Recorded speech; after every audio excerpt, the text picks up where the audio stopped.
সম্মানিত সৌদি মণ্ডলী, বাবুল ইসলাম চট্টগ্রামের ঐতিহ্যবাহী দ্বীনি সংগঠন ইসলামী সমাজ কল্যাণ পরিষদ কর্তৃক আয়োজিত ব্রিটিশ সাম্রাজ্যবাদ বিরোধী আন্দোলনের মধ্যে মুজাহিদ শহীদ রজব আলীর স্মৃতি বিজড়িত এই ময়দানে 5 দিন ব্যাপী ঐতিহাসিক তাফসীরুল কোরআন মাহফিলের আজকের দ্বিতীয় দিবসে এখন আপনাদের সামনে তাফসীর পেশ করবেন আজকের মাহফিলের প্রধান মেহমান, এই মাহফিলের মধ্যমণি, যার তাফসীর শোনার জন্য দেশ বিদেশের লাখো মুসলমান অধীর আগ্রহী অপেক্ষার প্রহর গুণে, যার তাফসীর শুনে হাজার হাজার মুসলিম নারী পুরুষ ইসলামের সুশীতল ছায়ায় আশ্রয় গ্রহণ করেছেন। দেশের প্রত্যন্ত অঞ্চল থেকে ঠান্ডাকে উপেক্ষা করে যারা হৃদয় গ্রাহী তাফসীর শোনার জন্য দলে দলে মানুষ ভিড় করছেন। আমাদের ইসলামী আন্দোলনের লক্ষ লক্ষ কর্মীদের প্রাণ প্রিয় নেতা এবং প্রেরণার উৎস আন্তর্জাতিক খ্যাতি সম্পন্ন মুফাসসিরে কোরআন হযরতুল আল্লাম আলহাজ মাওলানা দিলওয়ার হোসেন সাইদি এমপি, হযরতুল আল্লাম মাওলানা দিলওয়ার হোসেন সাইদি এমপি।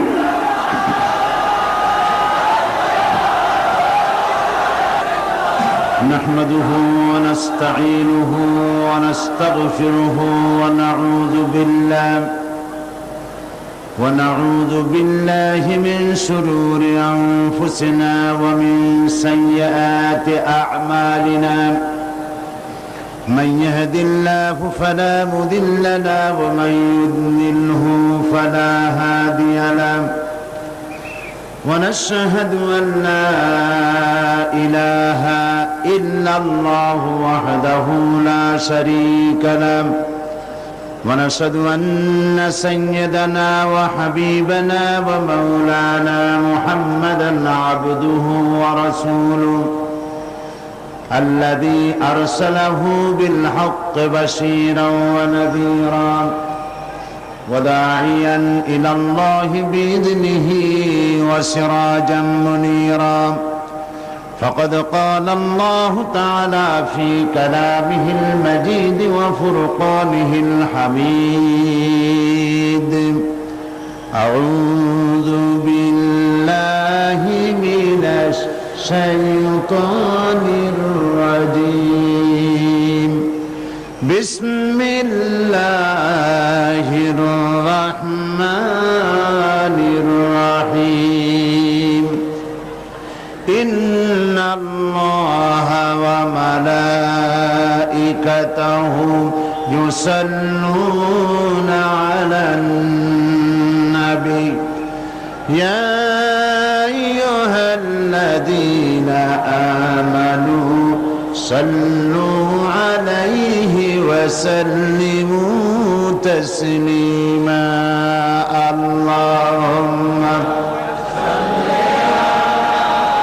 سيدنا مولانا محمد وعلى آل سيدنا مولانا محمد.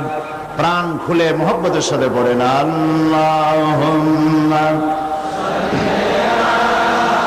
সাইয়্যিদিনা মাওলানা মুহাম্মদ وعلى آل سيدنا مولانا محمد. بلغ العلا بكماله كشف الدجى بجماله حسنت جميع خصاله صلوا عليه مشرق حب محمد مطلع دیوان ما مطلع خورشید شقاش سینه سوزان ما بلغ العلا بكماله كشف الدجى بجماله حسنت جميع خصاله صلوا عليه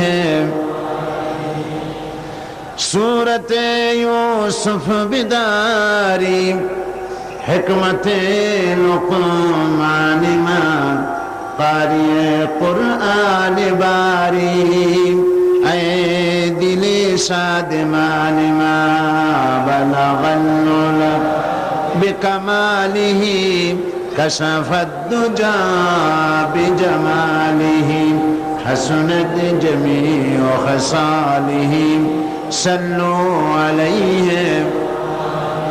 اللهم آمين ربنا ظلمنا أنفسنا وإن لم تغفر لنا وترحمنا لنكونن من الخاسرين أي الله تعالى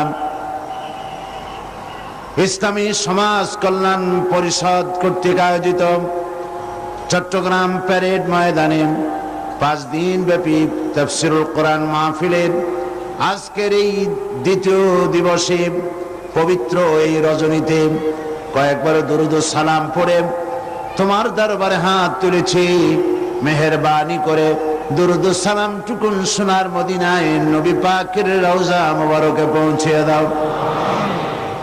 तमाम পৃথিবীর মাটির নিচে যত মুমিন মুমিনাত শুয়ে আছেন তাদের আরো পরে সওয়াব পৌঁছিয়ে দাও রব্বুল আলামিন।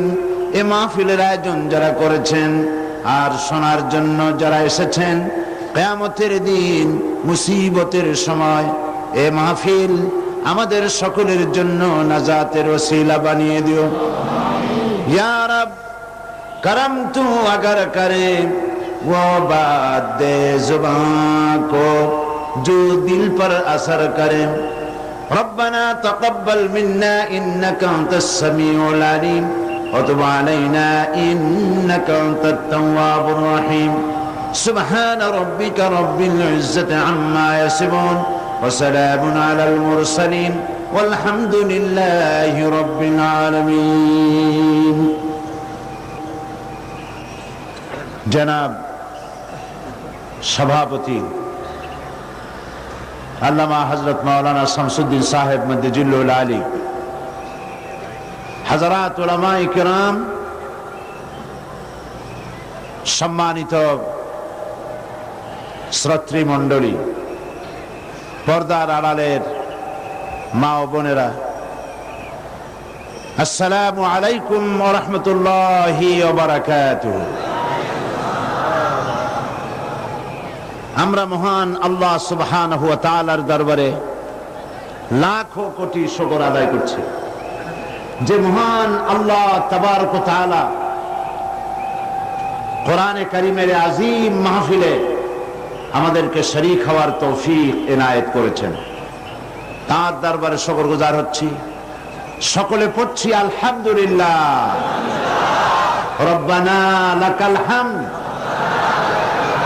হামদান কাসীরান তাইয়িবান মুবারাকান ফীহি।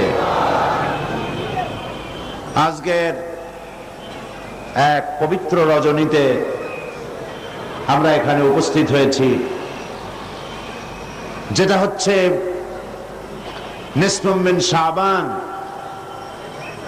পবিত্র শাবান মাসের মধ্যরাত্রি। এ রাত্রি সম্পর্কে রাসূল করিম সাল্লাল্লাহু আলাইহি ওয়াসাল্লামের ইবাদতের কথা হাদিস শরীফে রয়েছে। হযরত আয়েশা সিদ্দিকা রাদিয়াল্লাহু তাআলা আনহা তিনি বর্ণনা করেছেন, আমি ঘুমের থেকে জেগে রাসূল করিম সাল্লাল্লাহু আলাইহি ওয়াসাল্লামকে আমার কাছে পাইনি। খুঁজে খুঁজে তাকে পেলাম, তিনি সেজদায় পড়ে কাঁদছেন। এক বর্ণনায় এসেছে তাকে পেয়েছি সেজদায় পড়ে কাঁদছিলেন, আর এক বর্ণনায় এসেছে তাকে জান্নাতুল বাকিতে পাওয়া গেল। প্রশ্ন করা হলো, হে রাসূল, আপনি কাঁদছেন এবং দীর্ঘক্ষণ সেজদায় পড়ে আছেন। হুজুর সাল্লাল্লাহু আলাইহি ওয়াসাল্লাম বলছেন, তুমি জানো না এটা হচ্ছে নিসফুম মিন শাবান, এটা হচ্ছে শাবানের মধ্যরাত্রি। অর্থাৎ এটার থেকেই রমজান মুবারকের প্রস্তুতি পর্ব শুরু হয়। রাসূল করিম সাল্লাল্লাহু আলাইহি ওয়াসাল্লাম এই রাত থেকেই রমজান মুবারকের প্রস্তুতি গ্রহণ করতেন। ইসলামের মধ্যে সবচেয়ে শ্রেষ্ঠ রজনী হচ্ছে লাইলাতুল কদর। শবে বরাতকে লাইলাতুল কদরের সমপর্যায়ের নেওয়া গুমরাহি। লাইলাতুল কদর হচ্ছে ইসলামের সবচেয়ে শ্রেষ্ঠ রজনী, যে রাতটা হচ্ছে আল্লাহ পাকের কাছে অত্যন্ত পবিত্র,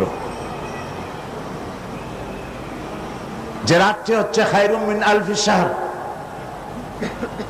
সেটা হচ্ছে লাইলাতুল কদর, লাইলাতুল মুবারাক। আজকের রাত্রে একটি পবিত্র রাত। এ রাত্রে রাসূল সাল্লাল্লাহু আলাইহি সাল্লাম কবর জিয়ারত করেছেন, নফল ইবাদত করেছেন, কাঁদাকাটি করেছেন। আমরাও আজকে আল্লাহ পাকের দরবারে ধর্ণা দেব। তবে প্রচলিত শবে বরাত যেটা করা হয়, রুটি তৈরি করা, হালুয়া তৈরি করা এবং এগুলি বিতরণ করা, এই রাত্রের জন্যই খাস করে নেওয়া, এটা সঠিক নয়। রুটি হালুয়া বিতরণ প্রত্যেক রাতেই হতে পারে, প্রত্যেক দিনই হতে পারে। কিছু বেদাত চালু হয়েছে এই রাতকে কেন্দ্র করে। চট্টগ্রামে এরকম হয়নি। বাজি ফোটানো হয়। আমি বুঝি না লাইলাতুল বরাতের সাথে বাজি ফোটাবার সম্পর্কটা কি। আল্লাহ পাক এই গুমরাহি থেকে, বিদআত থেকে আমাদেরকে হেফাজত করুন, আমরা বলি আমিন।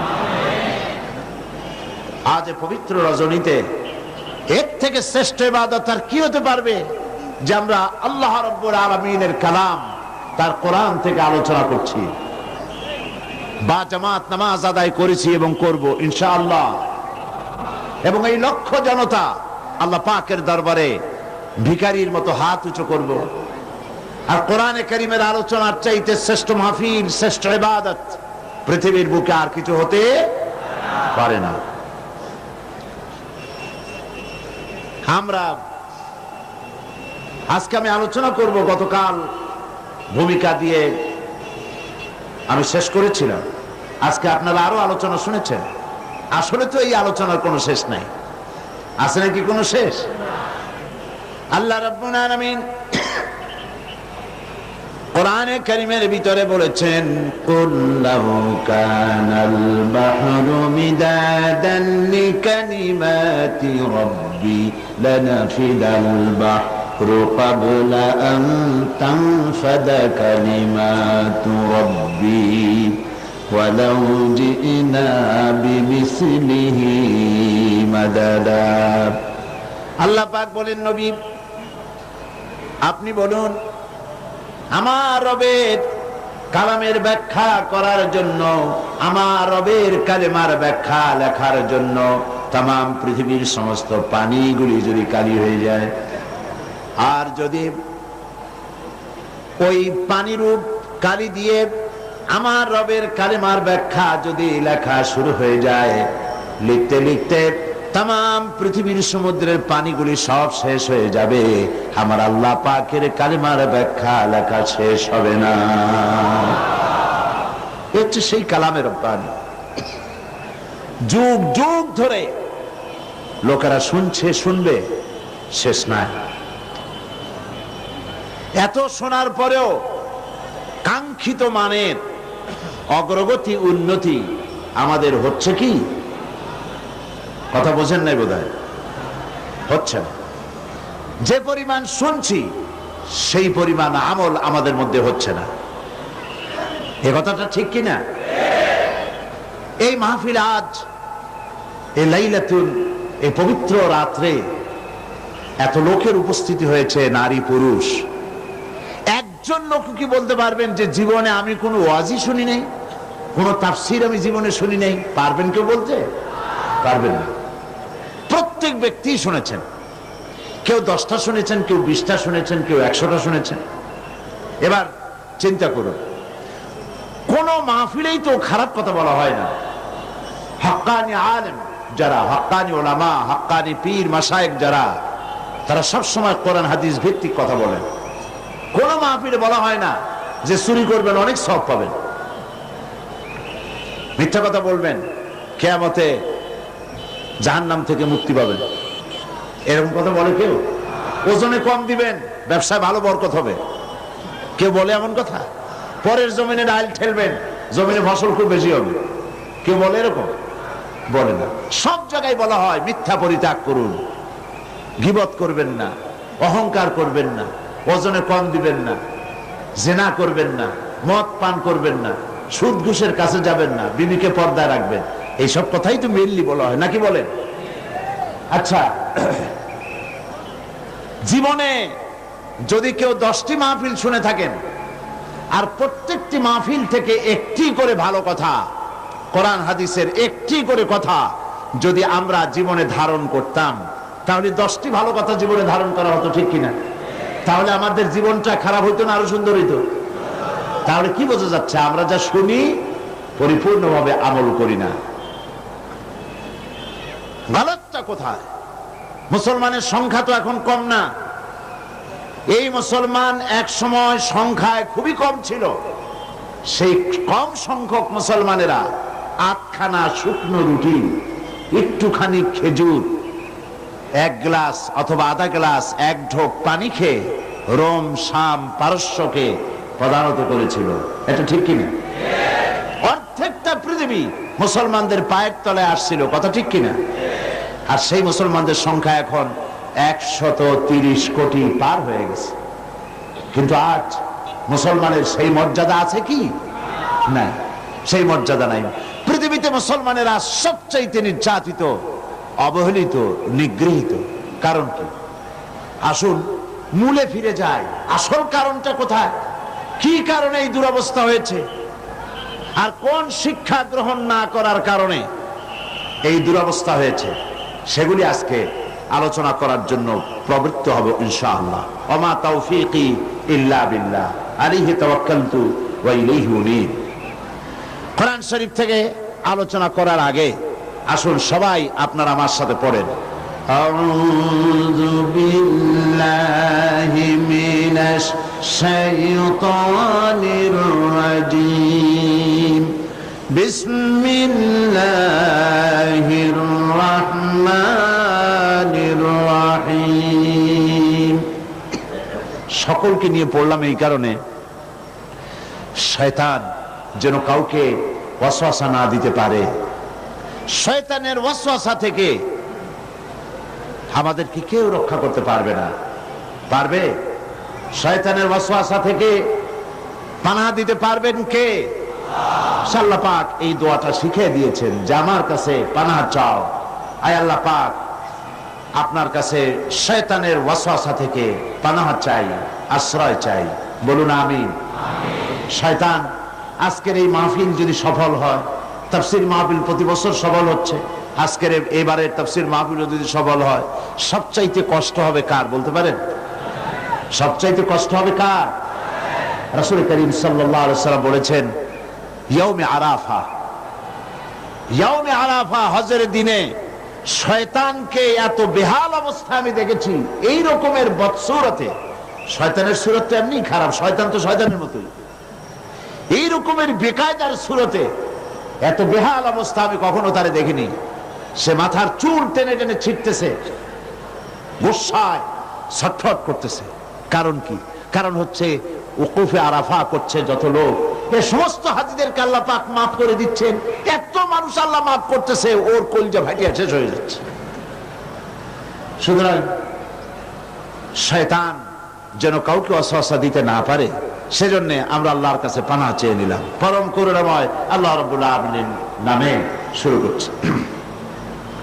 ইয়া আইয়ুহাল্লাযীনা আমানু হাল আদুল্লুকুম আলা তিজারাতিন তুনজিকুম মিন আযাবিন আলীম تؤمنون بالله ورسوله وتجاهدون في سبيل الله بأموالكم وأنفسكم ذلكم خير لكم إن كنتم تعلمون يغفر لكم ذنوبكم ويدخلكم جنات تجري من تحتها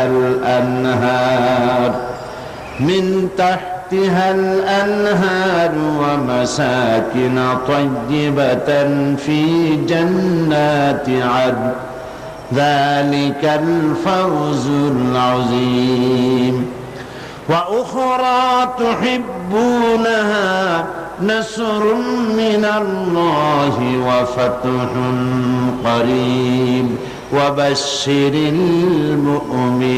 المؤمنين صدق الله العظيم সূরা আস-সাফ দ্বিতীয় রুকু। আল্লাহ রাব্বুল আলামিন ঘোষণা করছেন, হে বিশ্বাসীরা, তোমরা যারা ঈমান এনেছো শোনো, আমি কি তোমাদের কেমন একটি ব্যবসার কথা বলবো না, যে ব্যবসায় তোমাদেরকে জাহান্নামের পীড়াদায়ক শাস্তি থেকে রক্ষা করবে? এরকম একটি ব্যবসার কথা কি আমি তোমাদেরকে বলবো না? এর অর্থ হলো অবশ্যই বলবো। আমরা বলি আলহামদুলিল্লাহ। সে ব্যবসাটা কি?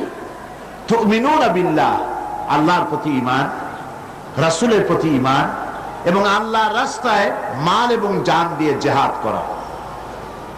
যালিকুম খায়রুল লাকুম, এর মধ্যে তোমাদের কল্যাণ নিহিত। ইন কুনতুম তা'লামুন, যদি তোমরা বুঝে থাকো, এর মধ্যে কল্যাণ নিহিত। এই আয়াতে কারিমার উপরে আমরা আলোচনা করব ইনশাআল্লাহ। আমি আশা করি যে এই আলোচনার মাধ্যমে আমাদের ঈমানের ইজাফা হবে, আমাদের ঈমানের ত্রুটিগুলি ধরার সুযোগ হবে এবং ঈমান বর্ধিত হওয়ার সুযোগ আসবে। আল্লাহর কাছে আমরা তৌফিক কামনা করি, আল্লাহ যেন সে তৌফিক আমাদের দান করেন, বলি আমিন। আল্লাহ পাক বলছেন, হে বিশ্বাসীরা, তোমরা যারা ঈমান এনেছো শোনো, এমন একটা ব্যবসার কথা কি বলবো না যে জাহান্নামের পীড়াদায়ক শাস্তি থেকে রক্ষা করবে? ব্যবসার কথা আল্লাহ পাক কেন বললেন? এই জন্য বলেছেন যে ব্যবসাটা এটা খুব হালকা পাতলা জিনিস না, সহজ জিনিস না। ব্যবসার জন্য মানুষের ঝুঁকি থাকে। ব্যবসা করতে গেলে তার মধ্যে কতগুলি জিনিস লাগে। 1 নম্বরে লাগে পুঁজি, 2 নম্বরে লাগে শ্রম, 3 নম্বরে লাগে মেধা এবং চিন্তা। অনেক কিছু ব্যবসা করতে লাগে। শুধু পুঁজি খাটাইয়া, মানি ইনভেস্ট করে, ক্যাপিটাল ইনভেস্ট করে যদি আপনি চুপ করে বসে থাকেন, আপনার ব্যবসায় লাভ হবে কি? না, হবে না। লাভ হওয়ার জন্য ব্যবসায় পুঁজি খাটাতে হবে, আর শ্রম দিতে হবে, চিন্তা ভাবনা করতে হবে, খোঁজ খবর রাখতে হবে, তাহলে ব্যবসায় লাভ হওয়ার সম্ভাবনা আছে। এখানে ব্যবসার কথা আরো এক কারণে বলা হয়েছে, মানুষেরা ব্যবসা করতে এবং ব্যবসায় লাভবান হতে আকাঙ্ক্ষা করে, আশা করে। ব্যবসার দিকে মানুষের ঝোঁক খুব বেশি। এখন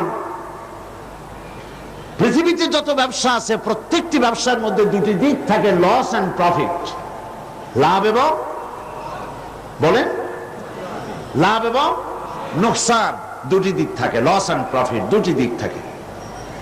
আপনি ব্যবসা করলেই যে লাভ হবে এর কোনো নিশ্চয়তা নাই, নোকসানও হতে পারে। আল্লাহ রাব্বুল আলামিন বলছেন, আমার সঙ্গে যে ব্যবসাটা হবে এটা এমন এক ব্যবসা, তিজারাতান লান তাবুর, আমার সঙ্গে যে ব্যবসা হবে এই ব্যবসায় নোকসানের, লসের কোনো সম্ভাবনা নাই। নোকসান হওয়ার আদৌ কোনো সম্ভাবনা নাই। আল্লাহ পাকের সাথে যে ব্যবসাটা হবে সেই ব্যবসাটা হবে কি? লাভ আর লাভ। সেই ব্যবসায় কি বলে? লাভ। এই ব্যবসায় তিনটা পুঁজি দরকার। কয়টা পুঁজি? তিনটি পুঁজি দরকার। আমি এই তিনটি পুঁজির কথা আপনাদের সামনে আলোচনা করব ইনশাআল্লাহ। এক নম্বরের পুঁজি হচ্ছে তুমিনুনা বিল্লাহ, আল্লাহর প্রতি ঈমান। এটা হলো এক নম্বর পুঁজি, আল্লাহর প্রতি ঈমান। সেই পুঁজি আমরা সকলে ইনভেস্ট করেছি। সেই পুঁজিটা কি ছিল? সে পুঁজি হচ্ছে ঈমানের ফাউন্ডেশন, ঈমানের মূল ভিত্তি। আমরা সকলে পড়েছি লা ইলাহা ইল্লাল্লাহু মুহাম্মাদুর রাসূলুল্লাহ।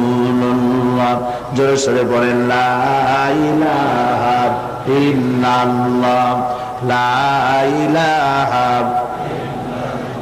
লা ইলাহা, লা ইলাহা ইল্লাল্লাহু মুহাম্মাদুর রাসূলুল্লাহ। এই হলো আমাদের ঈমানের ভিত্তি, কালেমা। এই কালেমা আমরাও পড়ি এবং ঈমান এনেছি। এই কালেমা যখন মুসা আলাইহিস সালাম পড়েছেন লা ইলাহা ইল্লাল্লাহ, এই কালেমা যখন তিনি উচ্চারণ করেছেন, ফেরাউনের রাজতখ্ত আস্ত ছিল? কথা বুঝতে পারছেন? এই কালেমার ধাক্কায় ফেরাউনের রাজতখ্ত কি আস্ত ছিল? চুরমার হয়ে গেছে, দরিয়ার নীলে ডুবে মরতে হয়েছে। এই কালেমা যখন উচ্চারণ করেছেন হযরত ইব্রাহিম আলাইহিস সালাম, নমরুদের তত্ত্বটাও শেষ হয়ে গিয়েছে। এই কালেমা যখন উচ্চারণ করেছেন মুহাম্মদুর রাসূলুল্লাহ সাল্লাল্লাহু আলাইহি ওয়াসাল্লাম, তখন আবু জাহাল, আবু লাহাব, উতবা, শাইবা, মুগীরা বংশশুদ্ধ, এদের সমস্ত রাজ ব্যবস্থা, সমস্ত সবকিছু ছিন্ন ভিন্ন হয়ে গিয়েছে। এই কালেমা আমরা উচ্চারণ করি, আমরাও পড়ি, কিন্তু ওই আসর হয় না যেই আসর হতো আম্বিয়া আলাইহিমুস সালাম কালেমার দাওয়াত দিলে, সাহাবায়ে কেরাম দাওয়াত দিলে যে আসর হতো, সেই আসর আমাদের দাওয়াতে হয় না। কথা ঠিক কিনা? বিষয়টা দেখুন, ওনারা দাওয়াত দিয়েছেন মুসা আলাইহিস সালামকে, ফেরাউনের মোকাবেলা করতে হয়েছে কালেমার দাওয়াত দিয়ে। ইব্রাহিম আলাইহিস সালাম কালেমার দাওয়াত দিয়ে নমরুদের মোকাবেলা করতে হয়েছে। সমস্ত নবীদেরকে মোকাবেলা করতে হয়েছে, রাসূল করিম সাল্লাল্লাহু আলাইহি ওয়াসাল্লামকে মোকাবেলা করতে হয়েছে। আর এই কালেমার দাওয়াত বর্তমান বিশ্বে দেওয়া হচ্ছে। সেই দাওয়াতে লোকেরা ফুল পাচ্ছে, মালা পাচ্ছে। ওনারা দাওয়াত দিতে গিয়ে জেল হয়েছে, জরিমানা হয়েছে, অত্যাচারিত হয়েছে, হিজরত করতে হয়েছে। আর বর্তমান যুগের দাওয়াত দিতে গেলে সেই অবস্থা হচ্ছে না, বরং অন্যরকম হচ্ছে।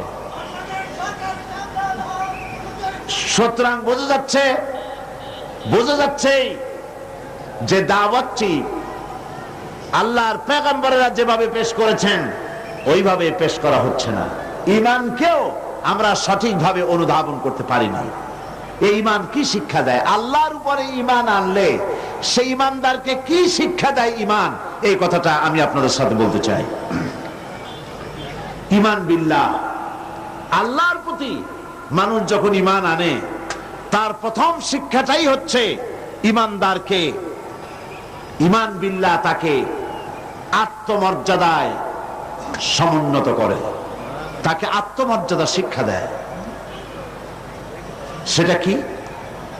সেটা হচ্ছে ঈমান আনার আগে সে পাথর দিয়ে মূর্তি তৈরি করে তার সামনে মাথা নত করত, গাছের সামনে মাথা নত করত, সাপের সামনে মাথা নত করত, শক্তির সামনে মাথা নত করত, হাত দিয়া মূর্তি বানাইয়া তার সামনে নিজের ভালো মন্দ কামনা করত। এটা সে করত। কিন্তু যখন ঈমান আনলো, তখন কোরআন তাকে বলছে, ঈমানদার ব্যক্তিকে কোরআন শিখালো ইন্নাল্লাযীনা তাদউনা মিন দুনিল্লাহি ইবাদুন আমসালুকুম। কোরআন মুমিন বান্দাকে শিখালো আল্লাহ রাব্বুল আলামিনকে বাদ দিয়ে তোমরা যাদের আশ্রয় গ্রহণ করো, যাদেরকে ডাকো, যাদের সাহায্য চাও, ওরা তোমার মতো আমার বান্দা, আমার গোলাম। সুতরাং তোমার মধ্যে মর্যাদার আত্মমর্যাদা বোধ, পার্সোনালিটি, শাখসিয়ত সৃষ্টি করে ঈমান। কে সৃষ্টি করে? ঈমান। এই পাথরের মূর্তি তোমাকে কিছু দিতে পারবে না, এই মাটির মূর্তি তোমাকে কিছু দিতে পারবে না, এই বিরাট বিরাট গাছগুলি, সাপগুলি কিচ্ছু দিতে পারবে না। যাদের কাছে তোমরা সাহায্য চাও, কোরআনে কারীম বলছে লা ইস্তাতিউনা লাহুম নাসরান ওয়ালা আনফুসাহুম ইয়ানসুরুন। যাদের কাছে তোমরা সাহায্য প্রার্থনা করো, ওরা তোমাদেরকে সাহায্য করা তো দূরের কথা, ওরা নিজের সাহায্য নিজেরা করতে পারে না, নিজের কেউ রক্ষা করতে পারে না। হাত দিয়ে যে মূর্তি তৈরি করা হয়,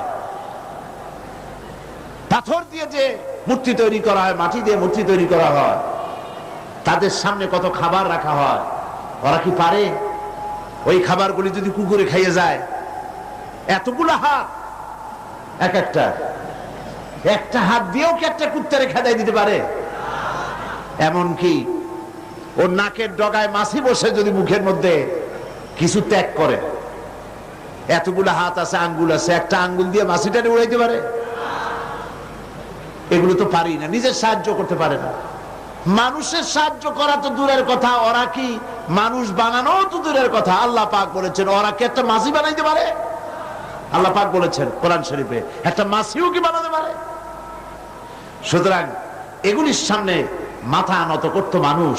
ঈমান তাকে শিক্ষা দিল, তাকে আত্মমর্যাদায় সমুন্নত করে দিল, পার্সোনালিটি দিল, যে সাহায্য কারো কাছে চাইতে পারবে না। ওরা নিজেরাই, যার কাছে সাহায্য চাও, নিজের সাহায্য ওরা নিজেরা করতে পারে না।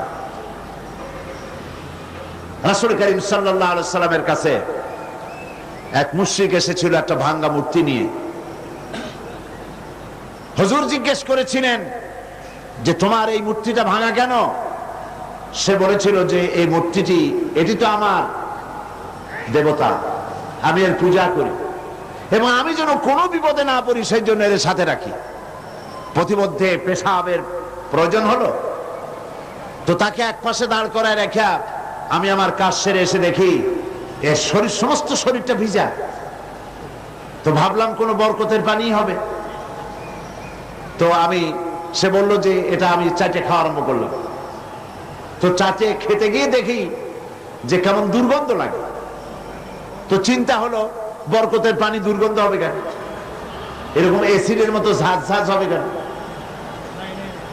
দূরে তাকায় দেখলাম একটা কুকুর দাঁড়িয়ে আছে আর তার নিচের থেকে পানির ফোঁটা টপকাচ্ছে। তখন বুঝলাম কি বরকতের পানি এটা। বলল মেজাজটা খুব খারাপ হয়ে গেল। এরপরে বললাম তুই নিজেরই সাহায্য করতে পারো না, কুত্তার পেশাব দিয়ে বাঁচাইতে পারো না, আমার বাঁচাবি কেমনে? রাগ করে দিলাম আর কাছাপ ভাই গেল ঠ্যাং, কোমর টোমর ভাঙ্গা সার। হাদিস শরীফ এসেছে হুজুর সাল্লাল্লাহু আলাইহি ওয়াসাল্লাম তখন হেসেছিলেন।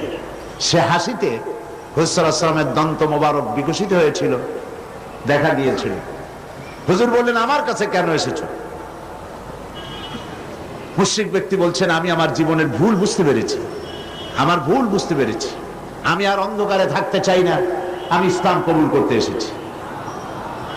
আল্লাহর নবী তারে শেখালেন পড়ো লা ইলাহা ইল্লাল্লাহু মুহাম্মাদুর রাসূলুল্লাহ। আল্লাহ ছাড়া কোনো ইলাহা নাই, আইনদাতা নাই, বিধানদাতা নাই, এবং তিনি হচ্ছেন সমস্ত শক্তির উৎস। আজকে শক্তির উৎস বলা হয় জনগণকে। নেতা নেত্রীরা পার্লামেন্টেও বলেন, পার্লামেন্টের বাইরেও বলেন, জনসভায় বলেন, তারা বলেন শক্তির উৎস জনগণ। দেশের মালিক জনগণ। আল্লাহ পাক বলছেন লিল্লাহি মা ফিস সামাওয়াতি ওয়া মা ফিল আরদ, আসমান এবং জমিনের একচ্ছত্র মালিকানা কার? আল্লাহর নাম নিলে কি লজ্জা করে? গুনাহ হবে? তো জোরে বলতে পারেন না কেন? আসমান এবং জমিনের একচ্ছত্র মালিকানা কার? সার্বভৌমত্বের মালিক আল্লাহ। আর ওরা বলছে সার্বভৌমত্বের মালিক হলো জনগণ। সম্পূর্ণভাবে মুশরিকানা কথা, শিরক, এই ধারণা পোষণ করা। দেশের মালিক জনগণ নয়, এটা মিথ্যে কথা, বাজে কথা। এবং জনগণ কখনো ক্ষমতার উৎস হতে পারে না। আল্লাহ পাকের কোরআন শরীফের সাথে সম্পূর্ণ বিপরীতমুখী কথা। আল্লাহ পাক কি বলছেন? আল্লাহ রাব্বুল আলামিন বলছেন আন্নাল কুওয়াতা লিল্লাহি জামিআ, সমস্ত ক্ষমতা একচ্ছত্র মালিক, ক্ষমতার উৎস কে? আল্লাহ সুবহানাহু ওয়া তাআলা, তিনি হচ্ছেন ক্ষমতার মালিক। আল্লাহ পাক আরো বলেন ওয়ামা লাকুম মিন দুনিল্লাহি মিন ওয়ালিয়্যিন ওয়ালা নাসীর, তোমাদের জন্য আল্লাহ ছাড়া কোনো সাহায্যকারী নাই এবং তিনি একমাত্র, তিনি ছাড়া তোমাদের কোনো পৃষ্ঠপোষক নাই, সাহায্যকারীও কেউ নাই, পৃষ্ঠপোষকও কেউ না। কত রাষ্ট্র শাসক গোমরাহ বেদাতপন্থী ফকিরদের কাছে গিয়ে মুরিদ হইল, ক্ষমতা যখন চলে গেল সে বেদাতপন্থী ফকির তারে বাঁচাইতে পারলো না। আমি নাম নিলাম না। আমাদের দেশেও এবং আমাদের দেশের বাইরেও, পার্শ্ববর্তী দেশেও মুসলমান রাষ্ট্র শাসক বেদাতি ফকির, বেসরা ফকির, এদের কাছে গিয়েছে, মুরিদ হয়েছে এবং মনে করেছে উনি আমার বাঁচাইবে, ক্ষমতা টিকায় রাখবে। ক্ষমতা যখন চলে গেল ফকিররা তার দিকে তাকায় থাকলো, নিজে ফকির, ওরে দেবে কি? ও নিজেই তো ফকির। ওয়াল্লাহু গানি ওয়াল্লাহুল গানিয়্যু ওয়া আনতুমুল ফুকারা, কেবলমাত্র বেনিয়াজকে, যিনি কারো মুখাপেক্ষী নন, আর সব ফকির। সুতরাং তোমাদের কোনো পৃষ্ঠপোষক নাই, আল্লাহ ছাড়া কোনো বন্ধু নাই, ওলি নাই, মনিব নাই, কেউ নাই সাহায্যকারী। কে ছাড়া? এবার দেখুন আল্লাহ রাব্বুল আলামিন তার হাবিবকে লক্ষ্য করে বলছেন ওয়া ইন ইয়ামসাসকাল্লাহু বিদুররিন ফালা কাশিফা লাহু ইল্লা হুয়া ওয়া ইউরিদকা বিখাইরিন ফালা রাদ্দা লিফাদলিহি। আল্লাহ পাক বলছেন আল্লাহ যদি তোমার কোনো কল্যাণ করতে চান, তোমাকে যদি কোনো বিপদে ফেলতে চান, তাহলে সেই বিপদ থেকে তোমাকে কেউ রক্ষা করতে পারবে না। আর আল্লাহ যদি তোমাকে কোনো ফজল করম করতে চান, অনুগ্রহ করতে চান, সে অনুগ্রহ প্রত্যাহার করারও ক্ষমতা কারো নাই। সুবহানাল্লাহ। এ কথা কাকে বলা হচ্ছে? আল্লাহ পাক বলছেন তার রাসূলকে। আল্লাহ যদি আপনার কোনো অকল্যাণ করেন, আল্লাহ যদি আপনার কোনো বিপদ দেন, সেই বিপদ থেকে আপনাকে কেউ রক্ষা করতে পারবে না। সুবহানাল্লাহ বলবেন না? আর আল্লাহ পাক যদি আপনাকে কোনো কল্যাণ দিতে চান, সেই কল্যাণ থেকে আপনাকে কেউ ফিরাইতে পারবে না। এই বিশ্বাস মনের মধ্যে রাখুন। এটাই হচ্ছে ঈমান। ঈমান বিল্লাহ, আল্লাহর প্রতি ঈমান। এই শিক্ষা আমাদেরকে দেয়। আমাদের কপাল পুড়ছে কেন? কপাল পুড়েছে তো এই কারণে, আল্লাহকে ছেড়ে দিয়ে মানুষ মাজারে গিয়ে সেজদা দিয়েছে, কবরে গিয়ে সেজদা দিয়েছে, বেশরা ফকিরদের কাছে গিয়েছে। তাসাউফ একটি মহান বিষয়, একটি পবিত্র বিষয়। এই বিষয়টাকে ব্যবসায় পরিণত করা হয়েছে এবং তাওহীদের কনসেপশন ক্লিয়ার না থাকার কারণে শিরক এবং বিদআত চরমভাবে বেড়েছে। মানুষ এগুলির কাছে গিয়ে সাহায্য কামনা করেছে, যার ফলে আল্লাহ পাক নারাজ হয়েছে। মুমিন ব্যক্তি ঈমান বিল্লাহ, মুমিন ব্যক্তিকে এই ট্রেনিং দেয়, সে আত্মমর্যাদা সম্পন্ন হবে। সে কখনোই কারো কাছে হাত পাতবে না, তার মর্যাদা এত বাড়বে, সে রিস্কের ব্যাপারে, মানুষ তো রুজিটারই একটু বেশি, রুজি না হইলে বাঁচবে কি করে, রিস্কের জন্যই সে সংগ্রাম করে। হক কথা বলতে গলা আটকে আসে। এই কথাটা যদি বলি তাহলে আর যদি দাওয়াত না হয়, এই কথাটা যদি বলি তাহলে যদি চাকরি না থাকে, এই কথাটা যদি বলে ফেলি তাহলে যদি জেলে যাই, এইসব হীনমন্যতায় পেয়ে বসে যারা ঈমান বোঝে নাই। আর ঈমান যাদের উপলব্ধি হয়েছে, ঈমানের বুঝ যাদের এসেছে, ঈমান তাদেরকে শিক্ষা দিয়েছে রিস্কের জন্য হক কথা বলা থেকে বিরত থেকো না, কারণ রিস্কের মালিক কে? আল্লাহ রাব্বুল আলামিন বলেছেন, ইন্নাল্লাহা হুয়ার রাজ্জাকু যুল কুওয়াতিল মাতিন। নিশ্চয়ই যেন আল্লাহই হচ্ছেন মহান রিজিক দাতা, নিরঙ্কুশ শক্তির অধিকারী। রিস্কের মালিক হচ্ছেন তিনি। খেতে দেওয়ার মালিক কে বলেন? সবাই বলেন মালিক কে? কাজী হক কথা বলতে আপত্তি কোথায়? এই মসজিদে চাকরি না থাকে আরেক মসজিদে হবে, এই মাদ্রাসায় চাকরি না থাকে আরেক মাদ্রাসায় হবে। এই চাকরি ছাড়া আল্লাহ আপনারা খাওয়াইতে পারবে না, এটা বিশ্বাস করেন নাকি? তাহলে হক কথা বলতে আপত্তি কোথায়? হক কথা বলার লোকের সংখ্যা কমে গিয়েছে, কথা ঠিক কিনা?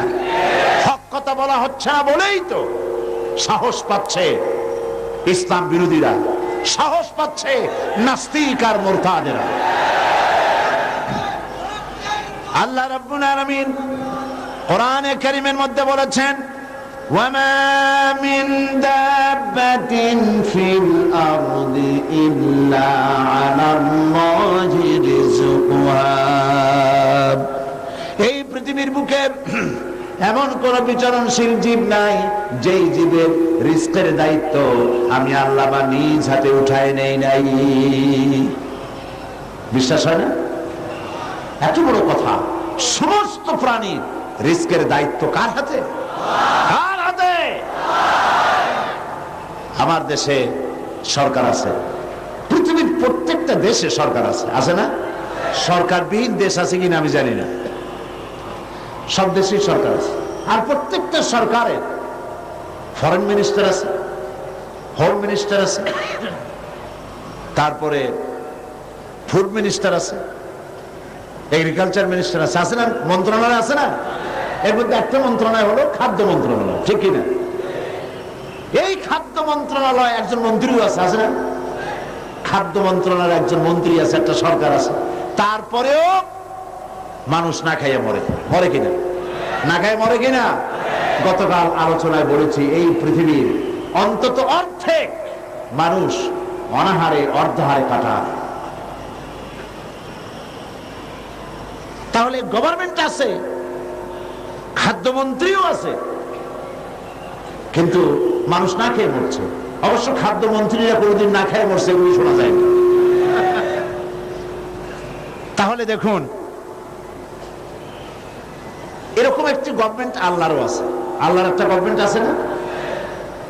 সেই আল্লাহর যে গভর্নমেন্ট, সেই সরকার, আল্লাহর যে সরকার, সেই সরকারের এরকম কোন মন্ত্রণালয়, কোন বিভাগকে ভাগ করে আলাদা আলাদা মন্ত্রণালয় তৈরি করা হয় নাই। সবটার মালিক কে? এখন আপনারা একটা কথার জবাব দেন, এই পৃথিবীতে মানুষ বেশি না ছাগল, গরু, পাখি, পোকা, মাকড়, স্থল প্রাণী, জলচর প্রাণী, স্থলচর প্রাণী, উভচর প্রাণী, এই প্রাণীগুলি বেশি না মানুষ বেশি? কারা বেশি? কারা বেশি? প্রাণী জগৎ বেশি। তাহলে আমাদের সরকারগুলি, পৃথিবীর সরকারগুলি প্রত্যেকটা আলাদা আলাদা সরকার, এবং তাদের দেশের উৎপাদন আছে, এক্সপোর্ট ইম্পোর্ট, বিভিন্ন রকমের ব্যবসা বাণিজ্য আছে। সব কিছু থাকা সত্ত্বেও মানুষ না খেয়ে মরে। আর আল্লাহর যে সরকার, সেই সরকারটার দিকে তাকিয়ে দেখুন তো, এই অসংখ্য পাখি আকাশে ওড়ে। গত বছর 50,000 পাখি সাইবেরিয়ায় না খেয়ে মারা গেছে, এরকম কোন রিপোর্ট পাওয়া গেছে? অন্তত 40,000 লোট্টা ফিশ না খেয়ে মরে ভাসে উঠছে চট্টগ্রামের কর্ণফুলীতে। এরকম আপনারা কোন নমুনা পেয়েছেন? আপনার সুন্দরবনের ভেতরে হাজার হাজার বাঘ আর হরিণ ক্ষুধার জ্বালায় না খেয়ে মারা গেছে, এরকম কোন রিপোর্ট পাওয়া যায়নি। কারণ এই গভর্নমেন্ট কে চালায়? আল্লাহ পাক চালায়। সকলকে খেতে দেন, সকলকে খেতে দেন। আল্লাহ রাব্বুল আলামিন বলছেন, وَكَأَيٍّ مِّن دَابَّةٍ لَّا تَحْمِلُ رِزْقَهَا اللَّهُ يَرْزُقُهَا وَإِيَّاكُمْ। কোন জীবই নিজের সঙ্গে খাদ্য সংগ্রহ করে নিয়ে আসে নাই। সমস্ত জীবের খাদ্য আমি সরবরাহ করি, তোমাদেরকেও আমি খাদ্য সরবরাহ করি। খেতে দেওয়ার মালিক কে?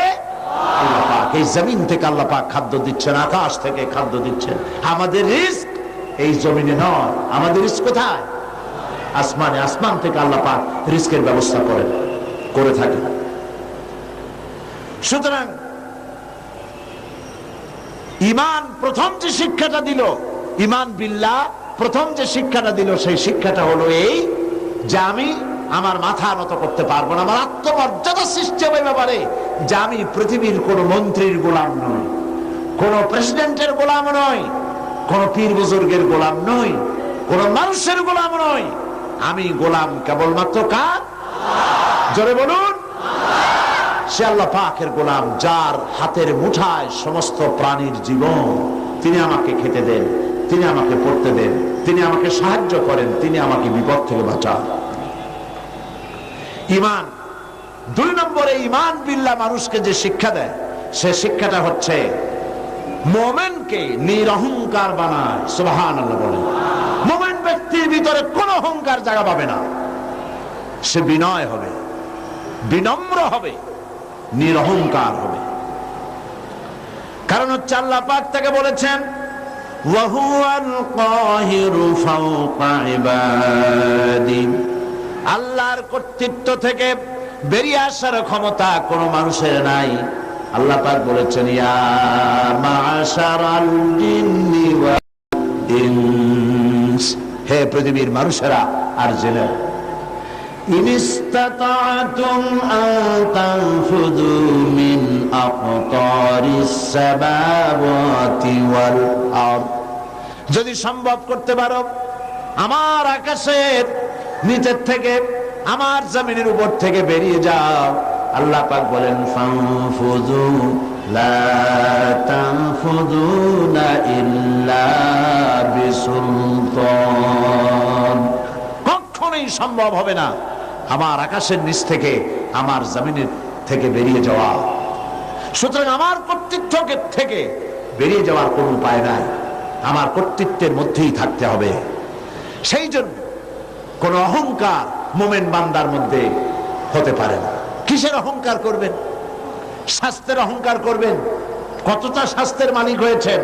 আল্লাহ পাক যদি ইচ্ছে করেন তাহলে ডায়রিয়া দিয়ে দিবেন, এমন ডায়রিয়া হবে। ডায়রিয়া কি খুব শক্ত না পাতলা? ডায়রিয়া পাতলা, যত বেশি পাতলা হয় কয় স্ট্রং ডায়রিয়া। এই পাতলা জিনিস কেমনে স্ট্রং হয় আল্লাহ জানে। এমন স্ট্রং ডায়রিয়া হলো সলিমুদ্দি কোথায় খুঁজেও পাওয়া যায় না। স্বাস্থ্যের মালিক। সুতরাং স্বাস্থ্যের বড়াই করবেন না, বিদ্যার বড়াই করবেন। কত বড় বিদ্যা অর্জন করেছেন, টাকার বড়াই করবেন। কত টাকার মালিক হয়েছে। আল্লাহ পাক যদি ব্রেনের মধ্যে টিউমার দিয়ে দেন, ব্লাডের মধ্যে ক্যান্সার দিয়ে দেন, আল্লাহ পাক যদি হার্টের মধ্যে মারাত্মক কোনো রোগ দিয়ে দেন, সারা পৃথিবী বিক্রি করবেন, ঔষধের পয়সা হবে না। আপনি তো জানেন না কত বড় নিয়ামত ভোগ করছেন। প্রতি মুহূর্তে শ্বাস ফেলছেন, শ্বাস গ্রহণ করছেন, নিঃশ্বাস ফেলছেন, শ্বাস গ্রহণ করছেন। এটা কি নিয়ামত নয়? বলেন, এটা কি নিয়ামত নয়? এই নিয়ামতটা আপনি বুঝেন না। এই নিয়ামতটা বোঝার জন্য যার শ্বাসকষ্ট আছে, শ্বাসকষ্টের রোগী আছে না, বোঝেন তো? শ্বাসকষ্টের রোগীর কাছে গিয়ে জিজ্ঞেস করেন, সে বলতে পারবে একটা শ্বাসের দাম কত। সুবহানাল্লাহ বলবেন না? সুতরাং আল্লাহ পাকের এই নিয়ামত, অর্থের নিয়ামত দিয়েছেন আল্লাহ পাক। অর্থের বড়াই করো না, স্বাস্থ্যের বড়াই করো না, বিদ্যার বড়াই করো না, ক্ষমতার বড়াই করো না। এই ক্ষমতা দেওয়ার মালিক আল্লাহ, আর সিনায় নেওয়ার মালিকও আল্লাহ পাক। মানুষ বোঝে না, মানুষ বোঝে না, ক্ষমতায় পাগল হয়ে বসে এবং সিংহাসনের চতুর্দিকে স্ক্রু নাট দিয়ে টাইট দিতে থাকে, যাতে কখনো এই চেয়ার ছাড়া না লাগে। চেয়ারের হাতল দুই হাত দিয়া ধরিয়া, দুই পাও দিয়া পায়ের সাথে ব্যাট দিয়ে পেঁচাইয়া মজবুত হয়ে বসে থাকে, নড়বই না। কিন্তু থাকতে তো পারবে না। কি বলেন? পণ্ডিত জওয়াহরলাল নেহেরু পাগলা গারদ দেখতে গিয়েছিলেন। পাগলেরা দেখিয়া জামা কাপড় কেতা দুরুস্ত সুপুরুষ, তাকে দেখে জিজ্ঞেস করছেন, তুমি কে? তিনি বললেন, আমি ভারতের প্রধানমন্ত্রী, আমার নাম পণ্ডিত জওয়াহরলাল নেহেরু। পাগলেরা বলছে, আমরাও যখন এখানে আসছিলাম এই তোমার মতো এরকমের লম্বা লম্বা কথা আমরাও বলতাম, থাকো কিছুদিন আমাদের সাথে, তোমার গরম মাথাও ঠান্ডা হয়ে যাবে। কাজী ক্ষমতায় যারা থাকে, ক্ষমতায় গিয়ে আল্লাহর ক্ষমতাকে ভুলে যায়, জনগণকে ধোঁকা দেয়। কিন্তু সময় যখন হয়, আল্লাহ যখন ছিনায় নেন ক্ষমতা, তখন রক্ষা করতে কেউ। এই জন্য মুমিন ব্যক্তির দ্বিতীয় নম্বরের শিক্ষা হচ্ছে মুমিনকে ঈমান বিল্লাহ, তাকে বিনয় এবং বিনম্র হওয়ার শিক্ষা প্রদান করে। ঈমান তাকে শিখায়, ওয়ামা বিকুম বিনিমাতিন ফামিনাল্লাহ। আল্লাহ পাক বলেন, যে নিয়ামতই তোমরা লাভ করেছো আল্লাহ পাকের পক্ষ থেকে, আল্লাহর নিকট থেকেই তা এসেছে। সুতরাং অহংকার করো না, আল্লাহ পাক নিষেধ করেছেন। কোরআনে কারীম বলছে, ওয়ালা তামশি ফিল আরদি মারহান ইন্নাকা লান তাখরিকাল আরদা ওয়া লান তাবলুগাল জিবালা তুলা। আল্লাহ পাক বলেন, অহংকার করে আমার জমিনের উপরে হেঁটো না, অহংকার করে পদাঘাত করে আমার জমিনটাকে বিদীর্ণ করে দিতে পারবে না, আর অহংকার করে লাভ দিয়া আমার পাহাড়ের উচ্চতাও ছাড়াই যেতে পারবে না। পারবে? অহংকারের ঠেলায় সালামও দিতে চায় না। আছে কিনা এরকম মানুষ? সালামও দিতে চায় না। তুমি যে অহংকার করো, তুমি কি পারবে তোমার পাও দিয়া লাথি মেরে জমিনটারে ফাটাই দিতে? তুমি কি পারবা লাভ দিয়া পাহাড়ের উচ্চতা ছাড়াই যেতে? তাহলে কেন অহংকার করো? বরং মুমিন বান্দার খাসলত হচ্ছে এই, কোরআন বলছে, ওয়াইবাদুর রাহমানিল্লাযীনা ইয়ামশুনা আলাল আরদি হাওনা। দয়াময় আল্লাহর বিশিষ্ট বান্দা যারা, তারা দুনিয়ার বুকে বিনয়ের সাথে তারা চলাফেরা করে, অহংকারের সাথে তারা চলাফেরা করে না। এটা হলো ঈমানের শিক্ষা। এই শিক্ষাকে আমরা গ্রহণ করব, আল্লাহ যেন কবুল করেন, বলেন আমিন। আমরা কেউ যেন অহংকার না করি, কখনো না, কখনো যেন অহংকার আমাদের মধ্যে জায়গা না পায়। কিবর, অহংকার, আত্মম্ভরিতা কবিরা গুনাহ, এর থেকে আল্লাহ পাক আমাদেরকে রক্ষা করুন, বলি আমিন। হাদিসে কুদসিতে এসেছে, আল্লাহ পাক বলেছেন, অহংকার, কিবর, এটা হচ্ছে আমার চাদর। যে ব্যক্তি কিবর করে, অহংকার করে, সেজন্য আমার চাদর নিয়ে টানাটানি করে। নাউজুবিল্লাহ। কত বড় গোস্তাখ, বেয়াদব, আল্লাহর চাদর নিয়ে টানাটানি করে, নাউজুবিল্লাহ। এটা হচ্ছে 2 নম্বরের শিক্ষা। ঈমান এই শিক্ষা প্রদান করে একজন মুমিনকে। আল্লাহর প্রতি যে ঈমান আনে, তার প্রথম শিক্ষা, সে আত্মমর্যাদা সম্পন্ন ব্যক্তিত্ব হবে, আল্লাহ ছাড়া কারো সামনে হাত পাতবে না, সুবহানাল্লাহ। 2 নম্বরে সে বিনয় হবে, বিনম্র হবে, নিরহংকার হবে। আর 3 নম্বরে আল্লাহর প্রতি ঈমান ঈমানদারকে নির্ভীক বানায়, সুবহানাল্লাহ। যে ব্যক্তি ঈমানদার হবে সে নির্ভীক হবে। সে কাউকে ভয় পাবে না। মানুষ তো মৃত্যুকেই সবচাইতে ভয় পায়। কোনটাকে ভয় পায় বেশি? কিন্তু মৃত্যুকে যতই ভয় পাই, আমরা কি এই মৃত্যুর হাত থেকে বাঁচতে পারবো? আল্লাহ রাব্বুল আলামিন বলেন, কুল ইন্নাল মাউতাল্লাযী তাফিররুনা মিনহু ফাইন্নাহু মুলাকীকুম।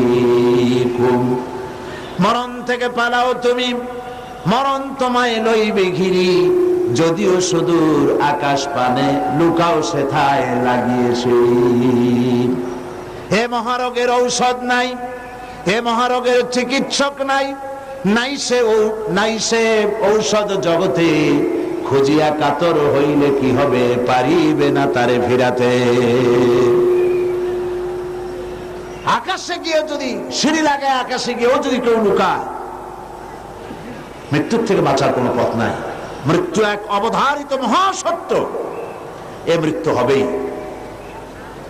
সুতরাং এই ক্ষণস্থায়ী জীবনকে কেন সেই অনন্ত জীবনের জন্য উৎসর্গ করে দিবেন? অর্থাৎ মৌতকে ভয় পেয়ে, মৃত্যুর ভয় করে মানুষ হক কথা থেকে বিরত থাকবে না, হকের দাওয়াত দিতেই থাকবে। যেহেতু মৃত্যু তার নির্ধারিত সময় আসবেই। এই মৃত্যুর হাত থেকে যখন, এটি সবচাইতে বড় কথা বলি, রাসূল করিম সাল্লাল্লাহু আলাইহি ওয়াসাল্লামের চাইতে শ্রেষ্ঠ মানুষ আকাশের নিচে জমিনের উপরে হয়েছে কখনো? হবে কখনো? তার চাইতে শ্রেষ্ঠ আল্লাহর মাহবুব আর কি কেউ আছে? তারই যখন মৃত্যু হয়েছে, তিনি যখন ইন্তেকাল করেছেন, তাহলে কেউ কি বাঁচতে পারবে? এই মৃত্যুর হাত থেকে বাঁচার কোনো পথ নেই। সেই জন্য মুমিন বান্দাকে তার জীবন তৈরি করতে হবে ঈমানের উপরে। আল্লাহ রাব্বুল আলামিন বলেছেন, ইন্নাল্লাহা আশতারা মিনাল মুমিনিনা আনফুসাহুম ওয়া আমওয়ালাহুম বিআন্না লাহুমুল জান্নাহ। আল্লাহ পাক বলেন, আমি আমার মুমিনের জান এবং মালকে খরিদ করে নিয়েছি, বিনিময়ে আমার মুমিন বান্দাকে আমার জান্নাত দিয়ে দিয়েছি, বেহেশতটা দিয়ে দিয়েছি আমার মুমিন বান্দাকে, তার জান আর মাল আমি কিনে নিয়েছি। এই জন্য মুমিন বান্দার এই চিন্তা থাকা দরকার যে আমার ভালো মন্দ সবকে করবে। বলেন তো সবাই, খাইরিহি ওয়া শাররিহি মিনাল্লাহি তাআলা। ভালো আর মন্দ কে কার তরফ থেকে আসে? আল্লাহর পক্ষ থেকে আসে। আপনারা বিশ্বাস করুন, কোন ব্যক্তি ফু দিয়ে আপনার জীবনকে, আপনাকে সৌভাগ্যবান বানায় দেবে, অথবা কেউ ফু দিয়ে আপনার জীবনকে হতভাগ্য বানায় দেবে, এই বিশ্বাস কখনো করবেন না। আপনার ভালো আমার ভালো, আমার মন্দ আপনার মন্দ, আমাদের সকলের ভালো মন্দের একমাত্র মালিক আল্লাহ। ঈমান, কথা ঈমান বিল্লাহ মানুষকে এই শিক্ষা দেয়, ওয়ামা হুম বিদাররিনা বিহি মিন আহাদিন ইল্লা বিইজনিল্লাহ। একথা সুস্পষ্ট যে আল্লাহ রাব্বুল আলামিনের অনুমতি ব্যতি রেখে আপনার ক্ষতি সাধন করার ক্ষমতা পৃথিবীর কারো নাই। যেটা হবার সেটা হবেই। আল্লাহ আপনার জন্য যেটা নির্ধারণ করে রেখেছেন এটা হবেই। আল্লাহ নির্ধারিত কোন জিনিস থেকে বাঁচবার কোন উপায় মানুষের নাই। আর যখন মউত আসবে, ওয়ামা কানা লিনাফসিন আন তামুতা ইল্লা বিইজনিল্লাহি কিতাবাম মুআজ্জালা। কোন প্রাণী আল্লাহর অনুমতি ছাড়া মরতে পারবে না, যেহেতু তার সুস্পষ্ট কিতাবের মধ্যে লেখা রয়েছে নির্ধারিত সময় ছাড়া কোন জায়গায়, কোন মাঠে, কোন জায়গায় মানুষের মৃত্যু হবে কেউ জানে না। নির্ধারিত কিতাবের মধ্যে তা লিপিবদ্ধ রয়েছে। সুতরাং ঈমান মানুষকে এই শিক্ষা প্রদান করে, আল্লাহর প্রতি ঈমান, যে মৃত্যুর ভয় করে হক থেকে ফিরে থাকতে পারবেন না।